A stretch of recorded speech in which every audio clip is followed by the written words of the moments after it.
Assalamualaikum warahmatullahi wabarakatuh. Waalaikumsalam warahmatullahi wabarakatuh. Kepada yang terhormat Kepala Sekolah SDNPT 1, yang saya hormati Bapak Ibu Guru SDNPT 1, pertama-tama marilah kita mengucapkan puji syukur kehadirat Allah Subhanahu wa taala karena pada siang hari ini kita telah diberikan nikmat berupa kesehatan agar pada siang hari ini kita bisa mengikuti kegiatan diseminasi modul 1.4 budaya positif dalam keadaan sehat walafiat.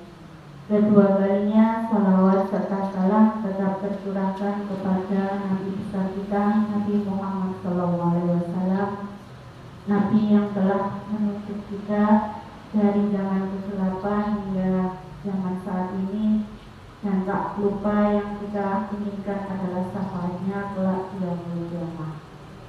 Untuk ketiga kalinya saya menghaturkan terima kasih kepada kepala sekolah beserta Bapak Ibu guru yang telah mau meluangkan waktunya di sini guna mengikuti kegiatan diseminasi modul 1.4. Di sini saya sebagai calon guru penggerak di angkatan 7 dari Kabupaten Jombang, saya di sini tidak menggurui ya. Kita di sini saling berbagi pengalaman, kita belajar bersama karena ini merupakan tugas yang harus saya lalui pada kegiatan modul 1.4, yaitu tentang sosialisasi budaya positif yang ada di lembaga. Kita di sini bertukar pikiran. Tidak berarti saya di depan, berarti saya yang bisa, tidak. Saya masih butuh ilmu, masih butuh pengalaman dari Ibu Kepala Sekolah serta Bapak Ibu guru lainnya. Mari kita mulai kegiatan ini, tapi sebelumnya marilah kita mengucapkan Bismillahirrahmanirrahim. Semoga kegiatan pada siang ini diseminasi modul 1.4 kita berjalan dengan lancar dan membawa manfaat ke depannya untuk kita semua. Bisa dimulai. Untuk mengawali kegiatan budaya positif, tentunya tidak asing ya, budaya positif itu apa.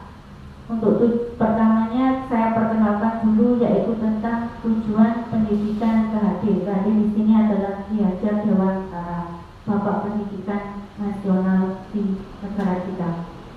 Maksud pendidikan itu adalah menurut Ki Hajar Dewantara adalah menuntun segala kekuatan kodrat yang ada pada anak-anak agar mereka mencapai keselamatan dan kebahagiaan yang setinggi-tingginya, baik sebagai manusia maupun anggota masyarakat. Pendidik itu hanya dapat menuntun tumbuh atau hidupnya kekuatan kodrat yang ada pada anak-anak agar dapat memperbaiki lakunya, bukan dasarnya hidup dan tumbuhnya kekuatan kodrat anak. Ini adalah tujuan dari Ki Hajar Dewantara tentang pendidikan. Yang perlu kita garis bawahi itu adalah kata-kata menuntun. Di sini pendidik itu hanya menuntun saja. Ya, karena semua anak itu pada dasarnya dia sudah mempunyai kodrat, baik kodrat alam maupun kodrat zaman. Bahkan pendidik itu diibaratkan dengan seorang petani. Seorang petani yang sedang menanam benih-benih padi. Benih padi itu adalah diibaratkan seorang siswa, dan lahannya itu diibaratkan sekolah, itu diibaratkan dengan lahan. Jadi kalau memang lahan atau sekolahnya itu sudah bagus, gurunya pun hanya menuntun saja, karena anak itu sudah mempunyai kodrat. Semisal kita sebagai petani, kita tentunya menyediakan bibit yang unggul, dan bibit yang unggul itu adalah anak-anak yang sudah dibawa dari rumah. Kita petani hanya membantu menumbuhkan tanaman tersebut. Dengan cara apa? Dengan cara menyiram, memupuk, dan memberikan perlakuan yang sebaik-baiknya agar tumbuhlah benih padi yang unggul dengan kualitas tinggi. Begitu juga dengan anak-anak. Anak-anak kita tentunya sudah mempunyai cita-cita, sudah mempunyai harapan dari rumah. Kita sebagai guru hanya menuntun saja, menuntun agar anak-anak didik kita itu menjadi anak yang berkarakter yang baik. Semisal si A, saya ingin jadi guru, tentunya harapan kita nanti guru yang diharapkan kita itu adalah guru yang baik, guru yang mempunyai akhlak yang baik. Menjadi dokter, ya dokter yang dengan karakter baik, mempunyai rasa kepedulian yang tinggi terhadap sesamanya. Dan tugas kita itu hanya menuntun, tidak lebih dari itu. Maka tugas pendidik itu kita tidak hanya mengajari. Kalau mengajar insya Allah bisa, semua orang bisa. Yang sulit itu adalah mendidik dan menuntun anak itu menjadi anak yang lebih baik lagi. Salah satu tanggung jawab seorang guru adalah bagaimana menciptakan suatu lingkungan positif yang terdiri dari warga sekolah yang saling mendukung, saling belajar, saling bekerja sama, sehingga tercipta kebiasaan-kebiasaan baik. Dari kebiasaan-kebiasaan baik akan tumbuh menjadi karakter-karakter baik, baik warga sekolah, dan pada akhirnya karakter-karakter dari kebiasaan-kebiasaan baik akan membentuk sebuah budaya, yaitu budaya positif. Tentunya kebiasaan-kebiasaan baik di sekolah kita itu sudah ada, kita hanya ingin menjalankan secara kontinu, secara berkelanjutan. Kebiasaan-kebiasaan di sekolah kita itu sudah bagus kalau menurut saya. Setiap paginya kita menyambut anak-anak dengan ramah, yaitu dengan budaya salam, sapa, dan saliman, ya, terutama ya 5S. Ada senyum, sapa, salam, sopan, dan santun. Itu. Yang kedua, ada kebiasaan yang sudah kita lakukan, yaitu apa? Pembacaan Asmaul Husna setiap hari, pembacaan ayat-ayat suci Al-Quran juz 30 sesuai harapan kita setiap hari. Terus menyanyikan lagu wajib nasional, kita berdoa sebelum dan sesudah melaksanakan kegiatan belajar. Iya, kegiatan membaca Pancasila, kita menghafalkan. Nah, kebiasaan-kebiasaan itu akan membentuk sebuah budaya, yaitu budaya positif. Inilah salah satu tujuan yang diharapkan oleh KHD, yaitu terciptanya sebuah sekolah dengan budaya positif. Budaya positif adalah nilai dan kebiasaan di sekolah yang berpihak pada murid agar mereka dapat berkembang menjadi pribadi yang kritis, penuh hormat, dan bertanggung jawab sesuai dengan profil pelajar Pancasila. Tidak asing ya tentang profil pelajar Pancasila. Ada berapa dimensi? Ada berapa dimensi? 6. Ada 6 dimensi. Yang pertama, beriman dan bertakwa kepada Tuhan Yang Maha Esa dan berakhlak mulia. Yang kedua, berkebinekaan global. Yang ketiga, gotong royong. 4, mandiri. 5, kreatif dan bernalar kritis. Ada lagunya. Ayo dinyanyikan bersama-sama. Ayo. Ada yang bisa? Ayo, monggo. Ayo monggo, ayo Pak Cinta. Pakai mic. Ayo. Ayo sama-sama. 1, 2, 3.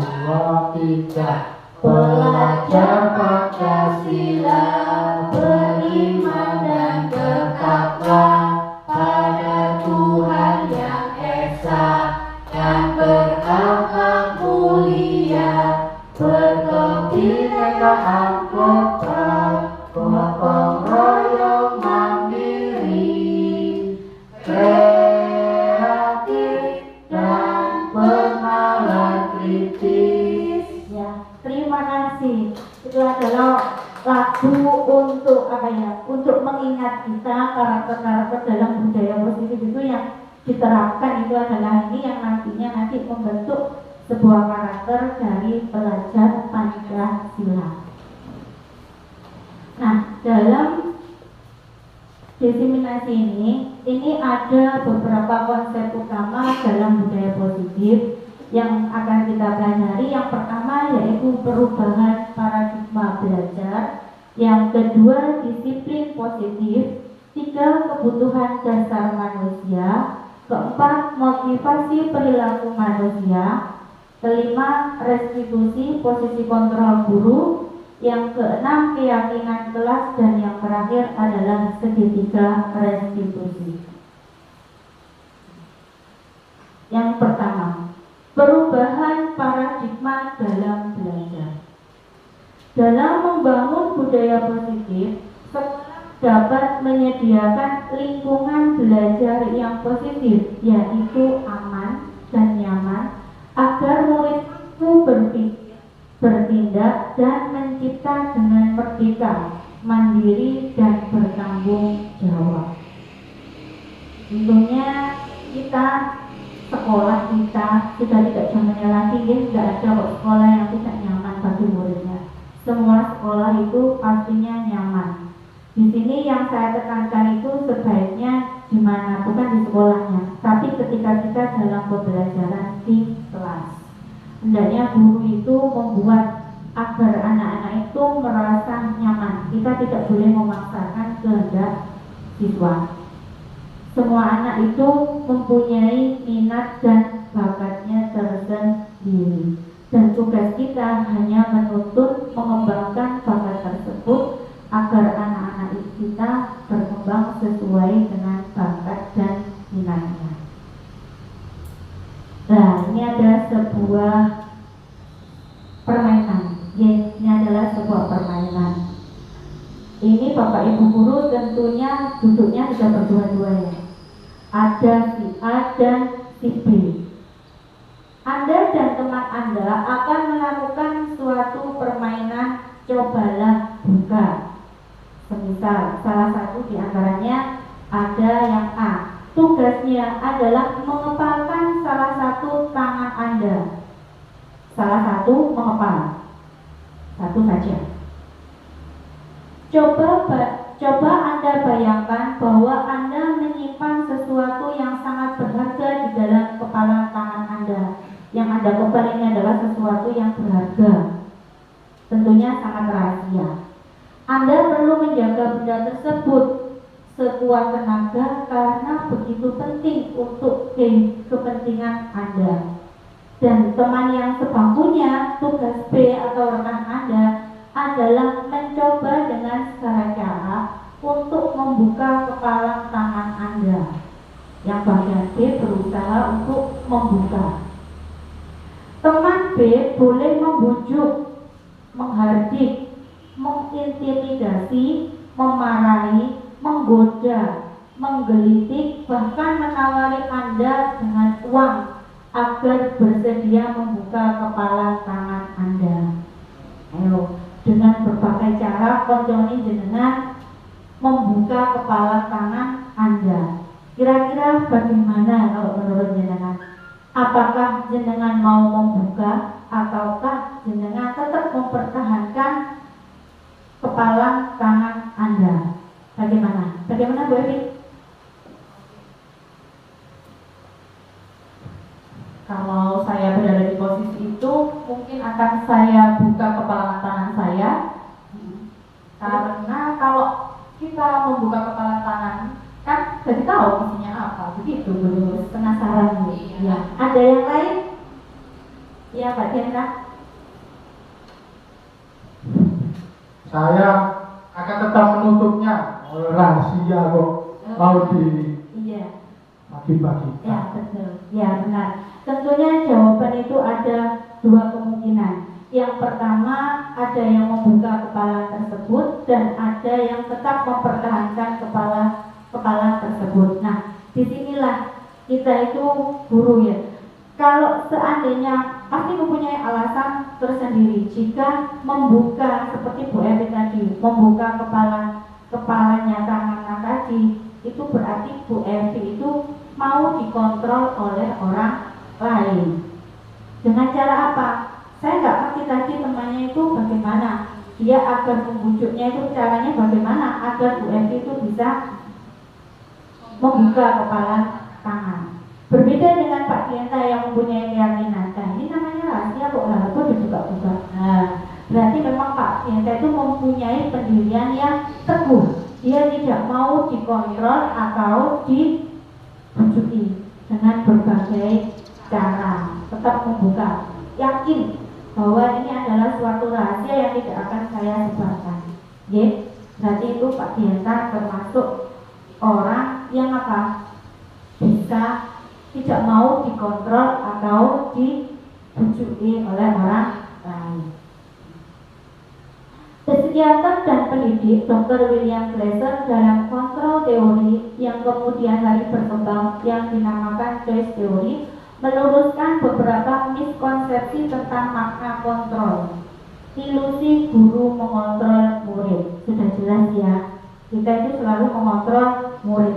Bahkan kita mengarahkan anak, ayo anak, duduknya yang bagus, tangannya dilipat, didengarkan ibu guru mau menjelaskan sesuatu. Seketika mereka pasti diam dan mendengarkan apa yang kita ajarkan ke anak-anak. Tapi diamnya mereka, apakah mereka itu mengerti? Kita nggak tahu. Ya, ataukah diamnya itu dia hanya melamun saja? Kita nggak tahu. Kita mengontrolnya hanya dari depan saja. Ngerti kagak? Kita nggak ngerti. Di luaran dia memberontak atau tidak? Pastinya anak tidak akan memberontak kalau bapak ibu guru yang berbicara. Yang kedua, ilusi bahwa semua penguatan positif, efektif dan bermanfaat. Belum tentu ya. Kita memberikan penguatan yang positif itu akhirnya bermanfaat. Yang ketiga, ilusi bahwa kritik dan membuat orang merasa bersalah dapat menguatkan karakter. Ini juga belum tentu. Misalnya, kita sering, pastinya kita nggak sadar, ayolah manutoi lu supaya sampai menjadi orang yang pintar, orang yang berguna. Itu adalah apa itu? Membuat orang merasa bersalah. Padahal di dalam hatinya pasti anak itu akan tak jadi ya bertentangan, memberontak. Ya. Yang keempat, ilusi bahwa orang dewasa memiliki hak untuk memaksa. Ini jelas. Semisal ada dua anak yang bertengkar, satunya nangis, satunya tidak. Kita bisa neng anak. Sudah diam sih, sekarang kamu minta maaf. Anak itu pasti melakukan permintaan maaf, tapi dalam hatinya anak, loh aku gak salah kok dibongkar minta maaf. Berarti apa? Iya, kita orang dewasa itu memiliki hak yang untuk memaksakan, terutama ke anak. Disiplin yang kedua yaitu disiplin positif. Tentunya tidak asing ya kata-kata disiplin. Kira-kira apa makna dari disiplin? Mungkin bisa cenderung dengan apa disiplin? Ya, Disiplin itu berkaitan dengan peraturan. peraturan, ya, aturan, peraturan. Apalagi disiplin itu apa? Apa disiplin? Disiplin itu bisa juga aturan yang mengikat untuk kita bertindak. Ya, aturan, berarti aturan. Apalagi? Ya, tegas, ya, bisa ya. Apalagi? Tertib dan baik. Tertib dan baik, ya. Memang ya, Disiplin, kata-kata disiplin itu pasti hubungannya dengan kaitannya dengan aturan, peraturan, ketegasan, tertib, baik, itu pasti. Ya, di sini disiplin itu sebenarnya artinya itu adalah belajar. Makna asal kata berkonotasi dengan disiplin diri dari murid Socrates dan Plato. Disiplin diri membuat orang menggali potensinya menuju sebuah tujuan apa yang dia hargai. Namun, dalam budaya kita, makna kata disiplin telah berubah menjadi sesuatu yang dilakukan seseorang pada orang lain untuk mendapatkan kepatuhan. Kecenderungan umum adalah menghubungkan kata disiplin dengan ketidaknyamanan, bukan dengan apa yang kita hargai atau pencapaian suatu tujuan mulia. Ya kan? Disiplin itu malah cenderungnya kalau di negara kita hubungannya dengan apa? Dengan hukuman. Jadi betul? Ya. Sekarang contoh, kita masuk ke bank, tentunya harus memakai masker. Kita nyaman apa tidak? Tentunya kalau sekarang sudah tidak nyaman lagi kita memakai masker. Nih, itu adalah disiplin. Disiplin kita yang sifat hukuman. Tapi kalau kita sadar diri, kenapa kita memakai masker? Karena untuk kesehatan itu tentunya. Bukan karena apa ya? Bukan karena suatu aturan atau hukuman, bukan. Harusnya kita sadar diri kita memakai masker itu adalah untuk apa? Untuk kesehatan. Semisal lagi contohnya, mau kemana? Mau ke Jombang, ayo pakai helm. Nanti di sana ada razia. Nah, tentunya kan kita tidak boleh. Kita menyuruh anak memakai helm tentunya bukan karena adanya razia, tapi adanya apa? Karena itu untuk apa? Iya, untuk keamanan dan keselamatan diri kita sendiri. Kita tidak tahu di jalan itu nanti terjadi apa, kita tidak tahu. Tapi tentunya kita memakai helm bukan karena ada aturan atau ada razia. Harusnya kita sadar diri.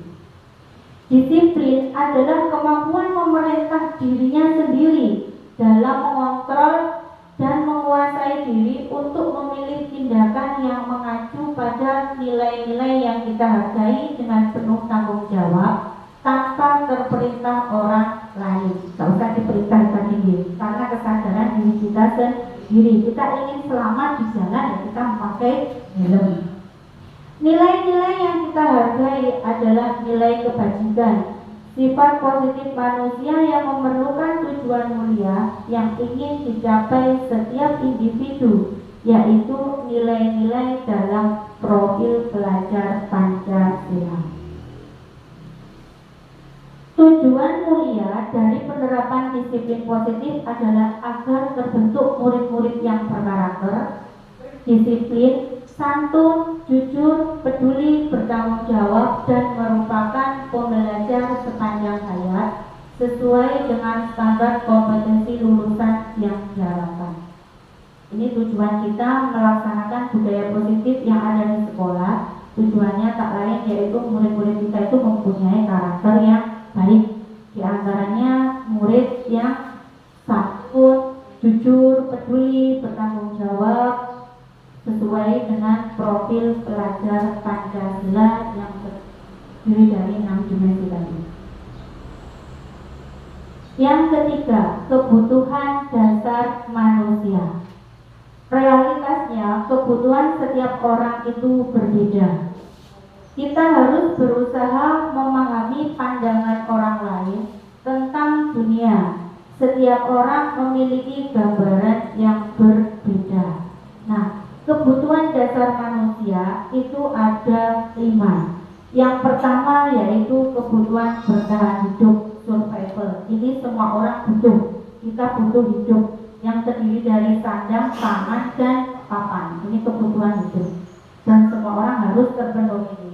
Yang kedua, kesenangan. Yang ketiga, kasih sayang dan rasa diterima. Yang ketiga, penguasaan. Dan yang terakhir adalah kebebasan. Kebutuhan yang harus dipenuhi dan wajib dipenuhi oleh semua orang itu adalah yang bertahan hidup, survival. Nah, ini ada sebuah kasus. Pak Rudi, guru kelas 5 di SD Permadani, sedang bingung menghadapi ulah salah satu muridnya yang bernama Dayu. Beberapa murid datang dan mengajukan Dayu yang seringkali meminta bekal makan siang temannya dengan paksa.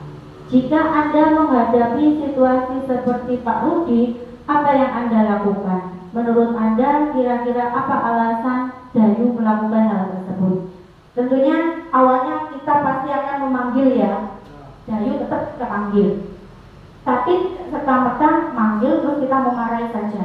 Nah, tentunya kita harus menganalisis kenapa Dayu melakukan hal seperti itu. Ada beberapa kita kaitkan dengan 5 kebutuhan dasar manusia tadi. Yang pertama, Dayu pasti alasannya. Kita nggak tahu ya alasannya Dayu itu apa. Mungkin dari 5 ini alasannya. Yang pertama, Dayu lapar dan orang tuanya tidak membawakan bekal makanan siang. Jadi Dayu meminta-minta tadi. Berarti itu kebutuhan apa yang dia harapkan? Yaitu kebutuhan bertahan hidup. Yang kedua, teman Dayu menjadi perhatian kepada Dayu. BDE itu siapa? Diperhatikan oleh teman. Berarti dia membutuhkan apa? Kasih sayang dan rasa diterima. Yang ketiga, dia merasa hebat karena temannya takut dan menuruti keinginannya. Kadang-kadang kan seperti itu nih. Oh, berarti anak ini berdiri dari aku. Misalnya, preman lah. Iya, gengnya atau premannya di kelas. Berarti kebutuhan apa dia? Penguasaan, merasa hebat, powernya dia. Yang keempat, dia merasa bosan dengan bekal yang dibawakan orang tuanya karena ternyata sama. Mungkin karena dia itu bekal yang diberikan oleh orang tuanya, ibunya yang menulis itu saja. Akhirnya dia bosan. Maka biasanya bagaimana? Dia itu meminta kepada temannya. Berarti itu dia membutuhkan kebutuhan yang bersifat yang bernama kebutuhan kebebasan. Yang kelima, dia hanya iseng. Dia ingin menikmati kekesalan temannya. Semuanya lewis nangis, ada yang laporan, dia merasa bangga. Berarti itu kebutuhan apa? Kesenangan. Tentunya murid-murid kita kan pastinya sering seperti itu, ya. Ada memang yang dia itu merasa, aku bangga, aku nangis, berarti aku merasa kepuasan, tenang dari sini. Kadang kan memang ada anak yang seperti itu. Maka tentunya kita harus menganalisis dulu kebutuhan apa yang mereka butuhkan. Yang keempat, semua perilaku itu memiliki tujuan. Ini hubungannya dengan teori motivasi perilaku manusia. Teori motivasi perilaku manusia di sini itu ada 2. Ada teori eksternal yang berasal dari luar dan ada yang teori berasal dari diri kita sendiri, yaitu internal. Yang pertama, untuk menghindari ketidaknyamanan atau hukuman, apa yang akan terjadi apabila saya tidak melakukannya? Semisal Bapak Ibu disuruh kepala sekolah untuk berangkat di kelas. Ya, kita berangkatnya apa? Daripada nanti saya dihukum. Kalau menghukum tidak sih tentunya, kepala sekolah nggak mungkin menghukum. Tentunya paling ya nggak dimarahi, paling kita dipanggil gitu aja, gitu ya. Kalau kita nggak mau berangkat, nah berarti berangkatnya kita itu karena adanya motivasi eksternal dari luar, yaitu dari suruhan kepala sekolah. Yang kedua, untuk mendapatkan imbalan dari orang lain, institusi, apa yang saya dapatkan apabila saya melakukannya. Ya, tentunya contohnya SPBD. Jadi, kalau kita nggak berangkat, kita tidak akan mendapatkan SPBD, uang transport. itu adalah motivasi eksternal. Yang ketiga, untuk menghargai diri sendiri. Berbeda ini. Saya akan menjadi orang yang seperti apa bila saya melakukannya. Ini berasal dari diri kita sendiri. Saya ingin mencari ilmu, saya ingin menambah pengetahuan saya, ingin menambah wawasan. Nah, ini adalah motivasi internal. Tujuan disiplin positif itu ada di sini, yaitu motivasi yang berasal dari diri sendiri, yaitu apa? Motivasi internal. Posisi kontrol yang kelima. Posisi kontrol guru itu ada 5. Yang pertama sebagai penghukum, yang kedua pemberi rasa bersalah, ketiga sebagai teman, pemantau, dan yang terakhir adalah sebagai manajer. Ya, posisi kontrol guru ya. Ini ada penghukum, pembuat orang merasa bersalah sebagai teman, pemantau, dan manajer. Kita kaji bersama-sama ya. Untuk sebagai penghukum dan pembuat orang merasa bersalah, ini kontrol dari luar yang nantinya akan membentuk siswa dengan identitas yang gagal. Kenapa? Kalau penghukum pasti menghadik, menunjuk-nunjuk, menyakiti, menyindir. Gitu. Gurunya pasti berkata apa? Kalau kamu tidak melakukannya, awas ya, rasakan. Ya, itu adalah guru sebagai penghukum. Hasilnya bagaimana? Hasilnya seorang siswa itu bisa memberontak. Yang kedua, menyalahkan orang lain, berbohong. Kaitannya dengan dunia berkualitas. Murid meletakkan guru di luar dunia yang berkualitas. Murid itu pasti akan menjadi dendam ya kepada guru. Muridnya berkata, biarkan saja, nanti juga marah-marah lagi. Akhirnya apa? Lek gurunya marah-marah lagi, mesti dianggap sebagai juga suatu kebiasaan, tidak dipercaya lagi seorang guru. Dampaknya apa? Pasti murid itu akan mengulangi kesalahan yang sama dan berulang-ulang.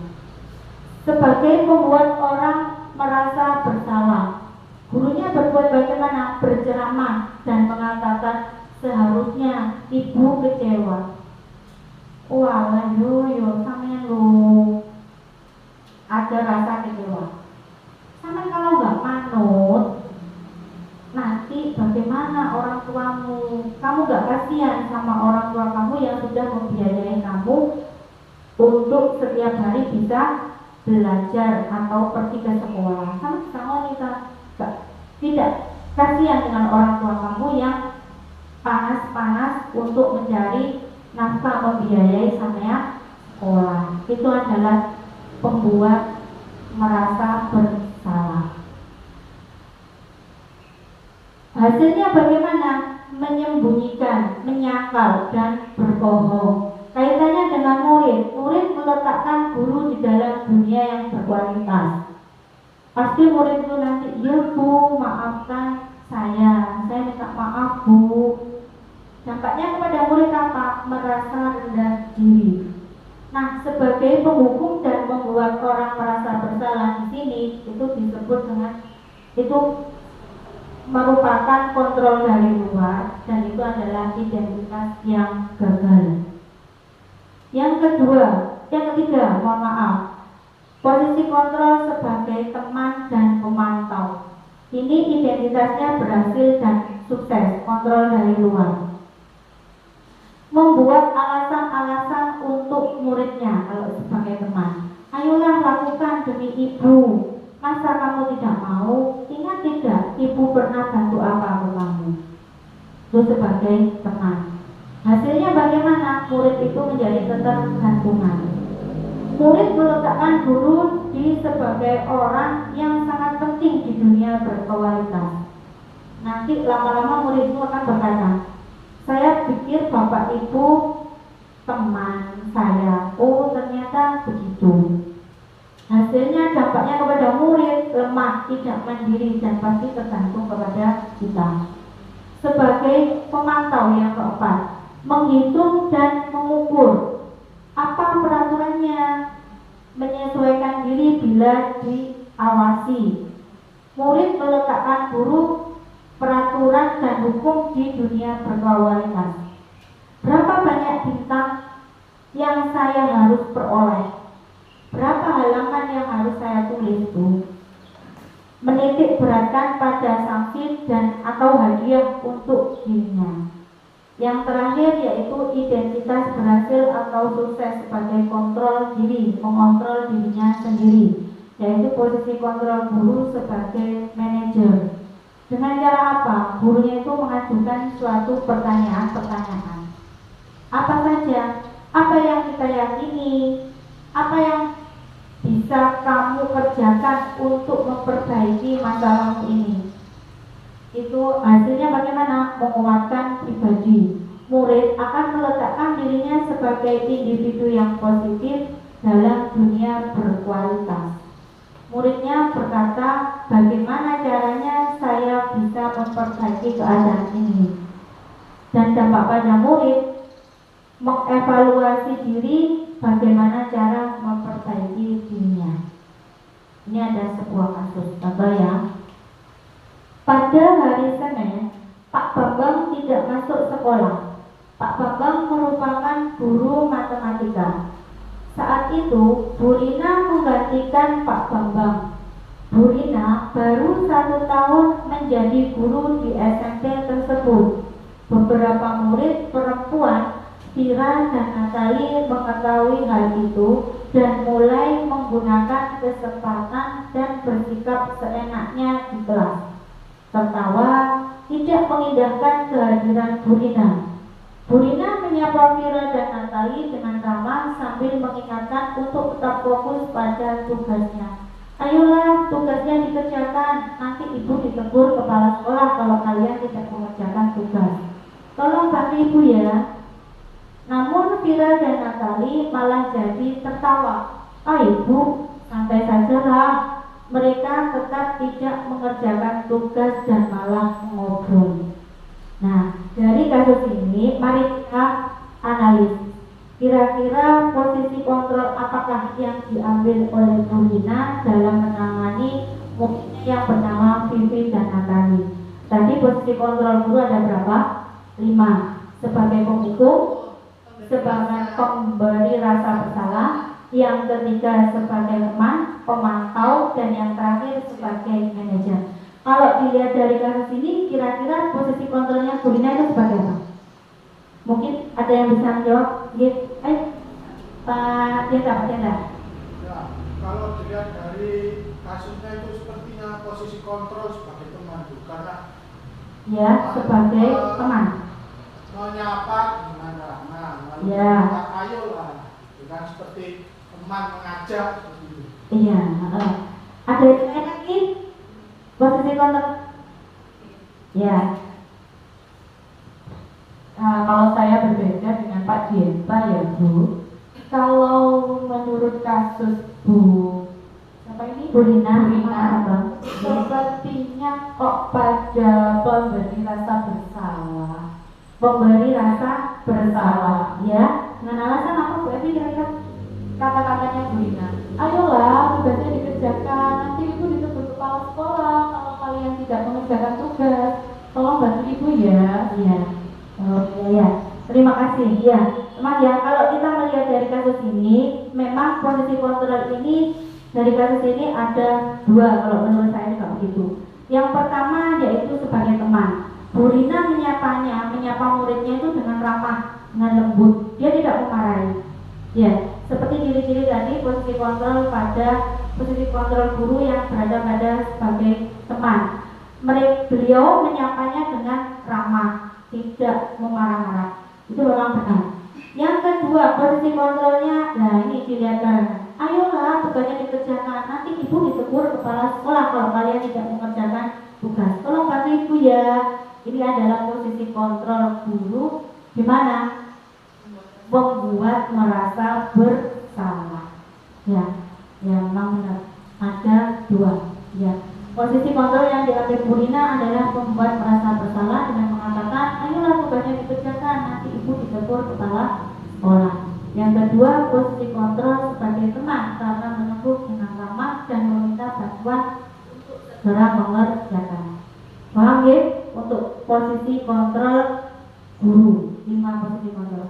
Yang keenam, yaitu keyakinan kelas. Keyakinan kelas adalah nilai-nilai kebajikan atau prinsip-prinsip universal yang disepakati bersama secara universal, lepas dari perbedaan agama, suku, negara, dan bahasa. Ini adalah menurut Gosen. Suatu keyakinan akan lebih memotivasi seseorang dari dalam seseorang akan lebih bersemangat untuk menjalankan keyakinannya daripada hanya sekedar mengikuti peraturan. Nah, ini beda antara peraturan dan keyakinan kelas. Keyakinan kelas ini bisa terbentuk dari kesepakatan kelas yang bisa kita terapkan pada anak-anak di setiap kelas. Peraturan, selesai membaca kembalikan buku ke tempatnya ya. Ini adalah peraturan. Sedangkan keyakinan kelas ini sifatnya universal. Kalimat bersifatnya universal. Apa? Itu adalah rasa tanggung jawab. Hadir di sekolah 15 menit sebelum pembelajaran dimulai. Keyakinan kelas yang dituju yaitu menghormati orang lain dan komitmen pada tujuan. Dilarang mengganggu orang lain. Ini peraturan. Untuk keyakinan kelasnya menghormati orang lain dan dirinya sendiri. Yang keempat, dilarang melakukan kekerasan. Keyakinan kelasnya yaitu menghormati orang lain dan keselamatan. Gunakan masker, yaitu keyakinan kelasnya yaitu berupa kesehatan dan keselamatan. Dilarang berlari-lari di dalam kelas. Untuk apa sih? Keyakinan kelasnya yaitu untuk keselamatan pada siswa. Pembentukan keyakinan kelas. Keyakinan kelas ini bersifat lebih abstrak daripada peraturan yang lebih rinci dan konkret. Keyakinan kelas berupa pernyataan universal, kalimatnya umum. Pernyataan keyakinan kelas dibuat dalam bentuk positif. Keyakinan kelas hendaknya tidak terlalu banyak sehingga mudah diingat dan dipahami. Keyakinan kelas sebaiknya sesuatu yang dapat diterapkan di lingkungan tersebut. Semua warga kelas ikut kontribusi dalam pembuatan keyakinan kelas lewat kegiatan pendapat. Jadi yang membentuk ini, yang menyepakati ini adalah murid-murid melalui curah pendapat. Bersedia meninjau kembali keyakinan kelas dari waktu ke waktu. Ini yang terakhir yaitu segitiga restitusi. Restitusi adalah proses menciptakan kondisi bagi murid untuk memperbaiki kesalahan mereka, sehingga mereka bisa kembali pada kelompok mereka dengan karakter yang kuat. Ini pengertian restitusi menurut Gosen. Melalui restitusi, guru dapat yang pertama membantu murid menjadi lebih memiliki tujuan, disiplin positif, serta memulihkan dirinya setelah berbuat salah. Yang kedua, membantu murid untuk jujur pada diri sendiri dan mengevaluasi dampak dari kesalahan yang dilakukan. Yang ketiga, memberikan penawaran, bukan paksaan. Nah, segitiga restitusi ini ada 3 langkah-langkahnya. Yang pertama yaitu menstabilkan identitas. Dinamakan segitiga berarti bangunnya berbentuk segitiga. Untuk dasarnya yaitu menstabilkan identitas. Kalimat biasanya yang dipakai, setiap orang pasti pernah melakukan kesalahan. Yang kedua, kamu bukan satu-satunya kok yang pernah melakukan kesalahan ini. Semua orang pasti melakukan kesalahan. Yang kedua yaitu validasi kebutuhan. Apa yang mereka butuhkan? Adakah cara yang lebih efektif untuk mendapatkan apa yang kamu butuhkan? Kamu tentu punya alasan mengapa melakukan hal itu. Kembalikan lagi kepada siswa, biar mereka sendiri yang mencari jawabannya. Kenapa dia melakukan hal seperti itu? Yang ketiga yaitu menanyakan keyakinan. Nilai-nilai apa yang telah kita sepakati kita hubungkan dengan keyakinan kelas yang telah kita bentuk. Kamu ingin menjadi orang seperti apa nantinya? Ini kembalikan lagi kepada keyakinan kelas yang telah disepakati bersama. Tahapan segitiga restitusi. Yang pertama, menstabilkan identitas. Ini yang kalimatnya tadi ya, berbuat salah itu tidak apa-apa. Tidak ada manusia yang sempurna. Saya juga pernah melakukan kesalahan seperti itu. Kita bisa menyelesaikan ini. Bapak Ibu tidak tertarik mencari siapa yang salah, tapi Bapak Ibu guru ingin mencari solusi dari permasalahan ini. Yang ketiga, kamu berhak merasa seperti itu.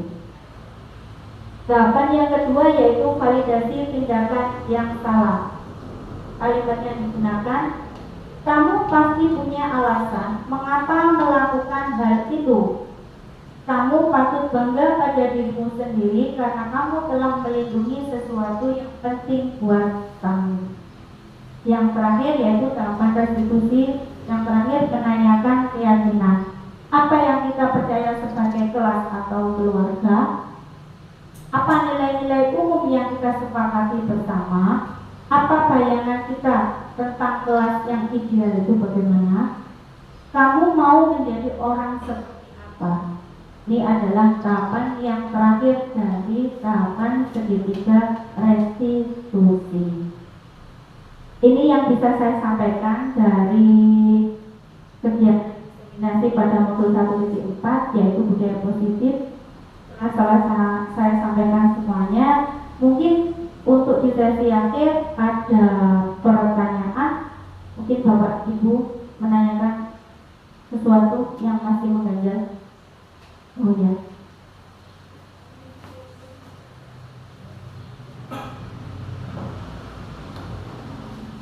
Ya, Budina, silakan. Saya mau tanyakan di tahapan segitiga restitusi. Iya. Di menanyakan keyakinan. Untuk pertanyaannya, adakah contoh penyelesaian masalah melalui segitiga restitusi tersebut? Oh ya, terima kasih. Ya, pasti butuh contoh ya untuk memberikan suatu contoh konkretnya segitiga restitusi penyelesaian suatu masalah segitiga restitusi. Ini ada video, tolong disimak.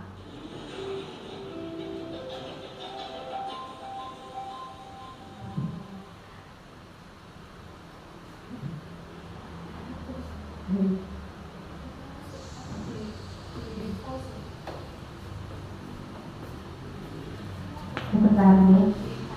Ini dibukakan.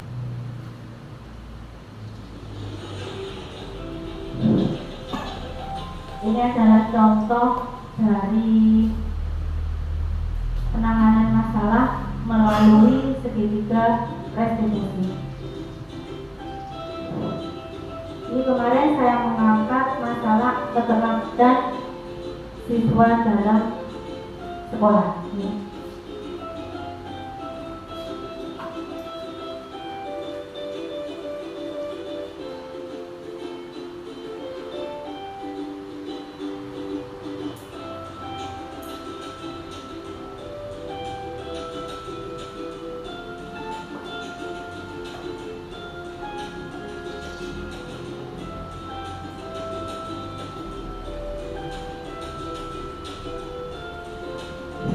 Ini ada dua kasus, tapi kita pakai satu saja ya.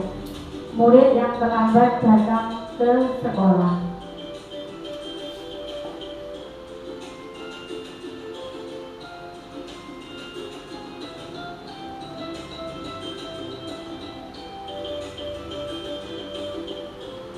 Setelah ada kesepakatan kelas yaitu suatu nilai kebajikan yang telah disepakati yaitu tentang kedisiplinan. Siswa itu harus hadir 15 menit sebelum pelajaran. Dia nekat melalui gerbang TK. Kebetulan saya sendiri yang mengetahui akan hal itu.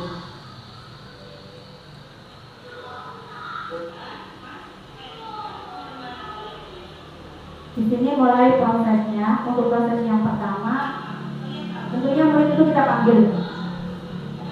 Kita cari permasalahannya, kita analisis dulu kenapa dia melakukan hal itu melalui segitiga restitusi.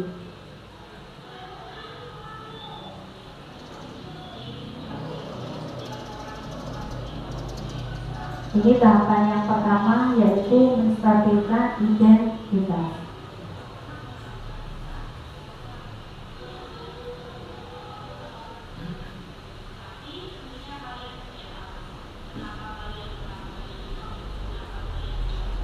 Ya, validasi tindakan yang salah. Kita menanyakan apa alasan dia terlambat. Alasannya karena bangun kesiangan. Ini karena orang tuanya bekerja, kedua-duanya bekerja. Sebenarnya anaknya itu sudah beker, tapi namanya anak ini paling beker jadi matikan tinggal tidur.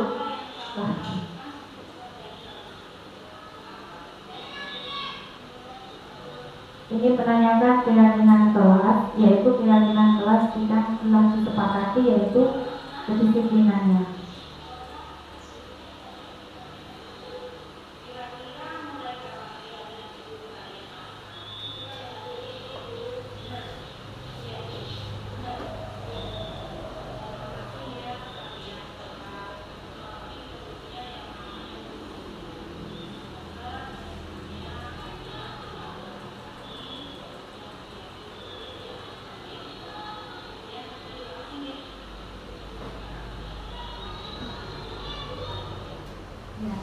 Itu ya, itu adalah salah satu contoh kasus dalam menyelesaikan masalah menggunakan segitiga restitusi. Tentunya guru di sini sebagai di antara 5 kontrol guru tadi, guru itu sebagai manajer. Ya, kita tidak menyalahkan, tidak menghukum, tapi membuat anak itu mengerti, menyadari dirinya sendiri dengan motivasi yang berada dirinya sendiri, yaitu motivasi intrinsik. Bagaimana Bu Tina? Ya, terima kasih. Mungkin ada pertanyaan lagi? Kalau tidak ada, saya tutup kegiatan hari ini. Sudah pas? Ya. Tentunya saya mengucapkan terima kasih atas kehadiran Bapak Ibu di sini yang mau mendengarkan sosialisasi dari saya, yaitu diseminasi modul D4 dengan judul budaya positif. Kami mengucapkan terima kasih. Semoga apa yang saya sampaikan tadi bermanfaat ke depannya untuk kita di dalam kelas. Tentunya kita sebagai seorang pendidik, saya berharap kita bisa melaksanakan, kita bisa menjadi pendidik yang lebih baik lagi, terutama kita bisa melaksanakan keyakinan kelas dan kebiasaan-kebiasaan yang ada di sekolah kita tingkatkan lagi agar tercipta budaya positif sesuai dengan harapan dari Ki Hajar Dewantara. Dan terima kasih sekali lagi, dan saya akhiri kegiatan sebelum kita tutup ini. Marilah kita mengucapkan hamdalah. Alhamdulillahirabbil alamin.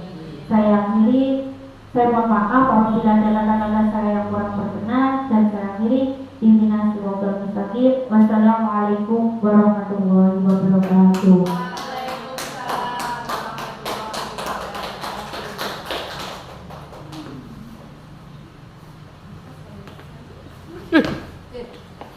Sekarang dibuat yang namanya keyakinan siswa dan keyakinan guru. Nanti setelah itu ditempel di papan satu persatu, disesuaikan tempatnya. Ya, bisa mulai dari sekarang.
tulisan yang ada di papan, nggih? Ayo atur Rehan.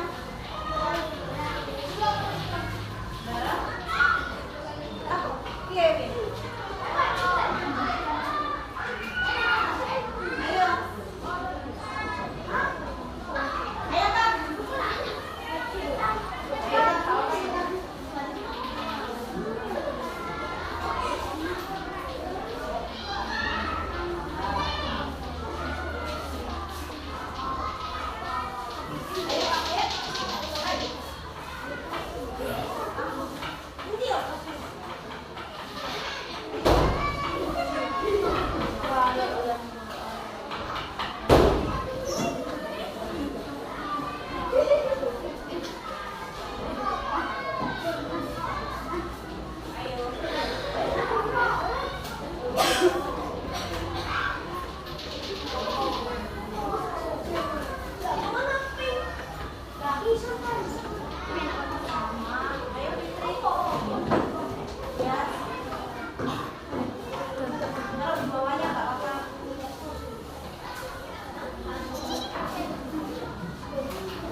Sopo? Pas mlaku e.